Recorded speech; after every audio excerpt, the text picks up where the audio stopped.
Tinapay mula sa langit. A daily morning devotion with CRC family.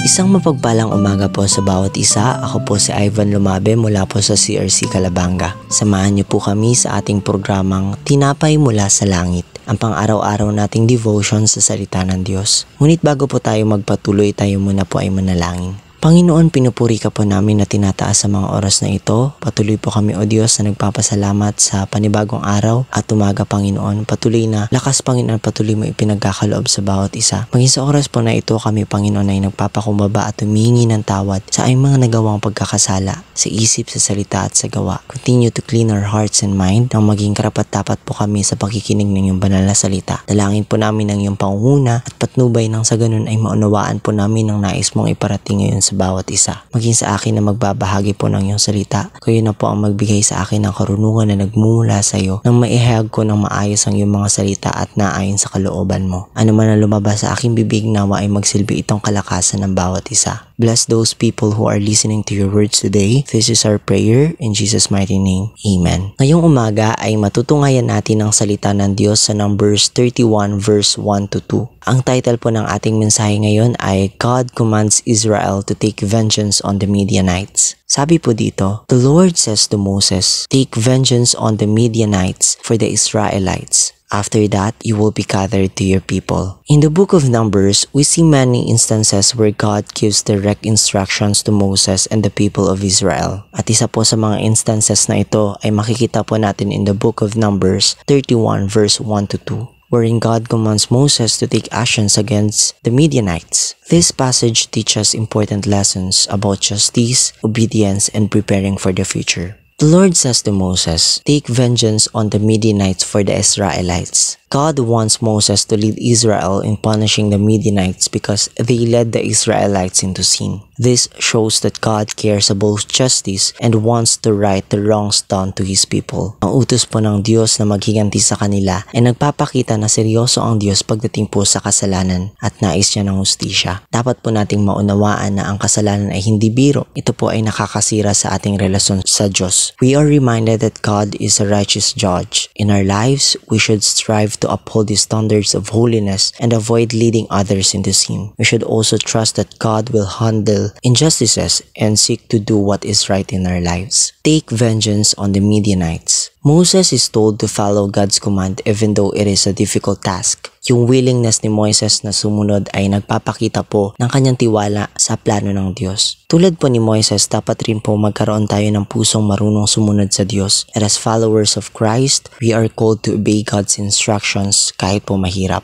Obedience shows our faith and trust in God, and it's really important and essential in our lives to have this kind of attitude. After that, you will be gathered to your people. God told Moses he would die after this task, showing that Moses needed to finish his work before passing leadership to Joshua. This was part of God's plan for Israel's future. Ang huling bahagi po na ito ay isang paalala sa atin na ang lahat ng bagay ay mayroon pong kadahilanan at may plano na po ang Diyos sa ating mga buhay. Kaya dapat po nating tapusin ang mga gawain na ibinibigay ng Diyos sa atin. Sa ganitong paraan, we can help prepare the next generation to continue God's plan. Numbers 31 verse 1 to 2 teaches us about God's justice, the importance of obedience, and preparing for future leadership. We should trust in God's justice, follow His command faithfully, and prepare others to continue His work. Let us live in a way that honors God and reflects His plan for our lives. As Proverbs 21 verse 3 says, to do what is right and just is more acceptable to the Lord than sacrifice. This reminds us that God values our actions of justice and obedience more than ritual offerings. By committing to do what is right and just, we align ourselves with God's will and demonstrate our faith through our actions. Tayo pong lahat ay manalangin. Father God, we thank you for your message that we heard today, that we must take the sin seriously